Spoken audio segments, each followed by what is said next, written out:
Aloha mai kako, aloha.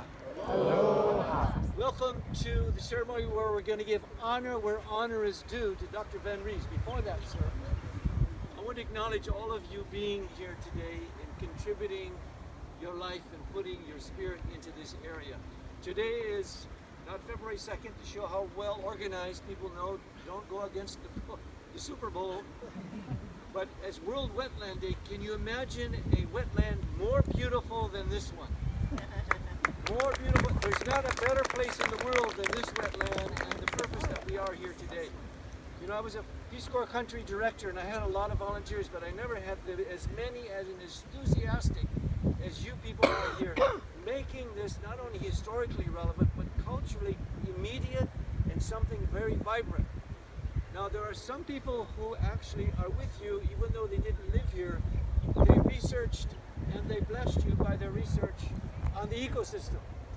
I'm honored to be the representative of this area to give honor where honor is due to Dr. Charles Van Rees for what he has done and what I think for everlasting is going to be a Ph.D. based upon the knowledge of Honolulu Bay as well as this wetland. So on behalf of the House of Representatives, the Speaker, and all those in the District 17 as well as the state of Hawaii, Dr. Van Rees, congratulations for a job well done.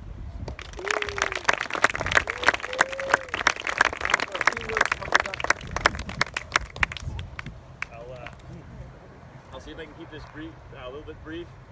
I was very well collected and had a beautiful speech planned for this morning. Last time I was here was 2018, and this was right after Alan had finished this area here. And I remember watching the hula being performed there, and I broke down crying. And I told myself I wouldn't do that this year, and it's already too late for that. So I'm sorry, I'm not very well collected for this. I wanted to give a little background on World Wetlands Day. Probably not too much on me, because I don't think I'm the important thing that's going on here.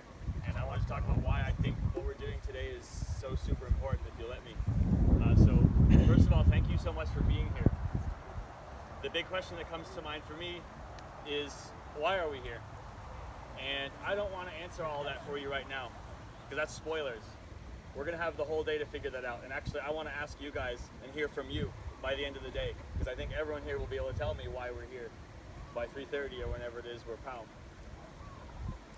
But World Wetlands Day, for some historical context, is the celebration of the anniversary of the signing. Not loud enough?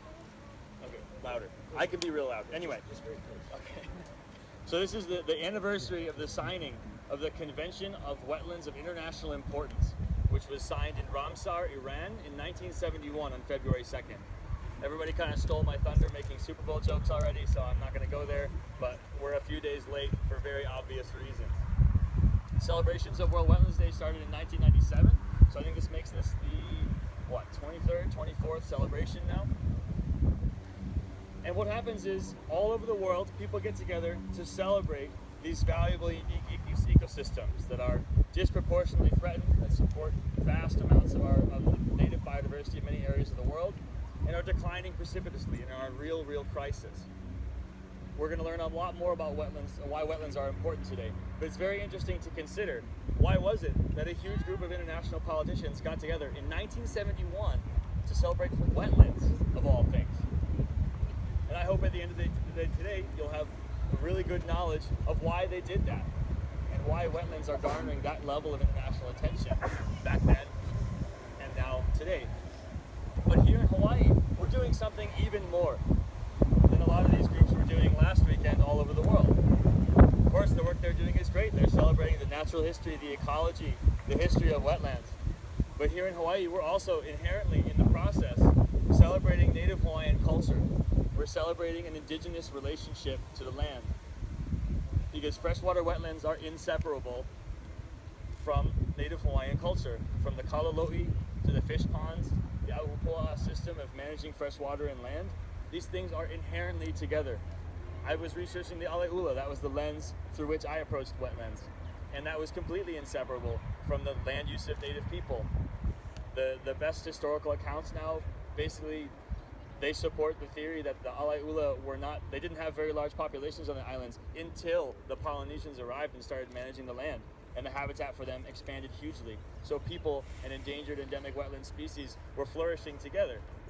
and this is something they can probably do again. So here, when we are celebrating World Wetlands Day, we're doing double time.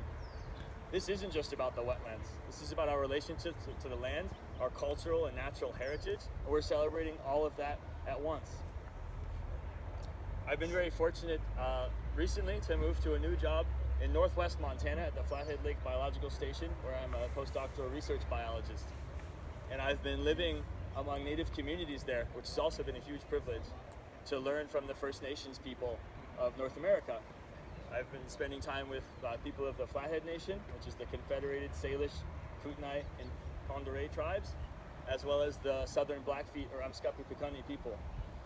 And after spending 5.5 years doing research in Hawaii, spending time with these people, the number of similarities I see in how they see the land, and how they steward it, and how they care about it and talk about it, it's completely parallel and it's all the same. I remember reading once that to heal the land, before we can do that, we need to heal our relationship with that land. And I think there are two pillars to how we can achieve that. And one of them is science, and that's something I've had the privilege to spend a lot of time doing and researching and understanding and learning from. And the other one is to look from indigenous perspectives. Those are different relationships to the land, and ones that worked for thousands of years before our Western modern society. And so returning to those things and relying on those two pillars is going to be the key for the future. Those are things we're going to be learning about today. So before I stop my long-winded spiel here, I would like to just engage in one last activity, which is a very big part of the cultures that I've been learning from in Montana, specifically an expression of gratitude and thanksgiving. I think there are a lot of people here we really need to thank. I of course want to start by thanking Elizabeth, Luca, Marty, and the Livable Hawaii Kai Hui for being the catalysts of this entire event and making it happen in the first place.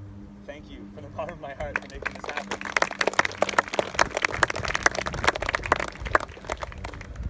I want to thank the hundreds, if not thousands, of volunteers, many of whom are here, many of whom are not, who month after month, week after week, day after day are coming to Keawāwa and caring for this land and improving it so much.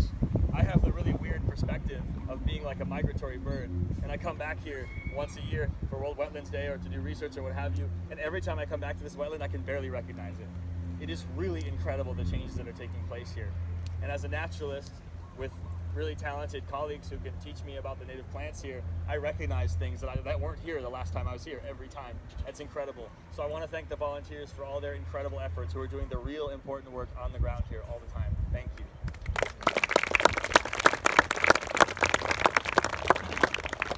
And next I want to thank the performers, the conservation community of Hawaii, everyone who came out here today to show their support and help represent wetlands and teach the public about them and raise this awareness. That's tremendously important. Thank you all for being here.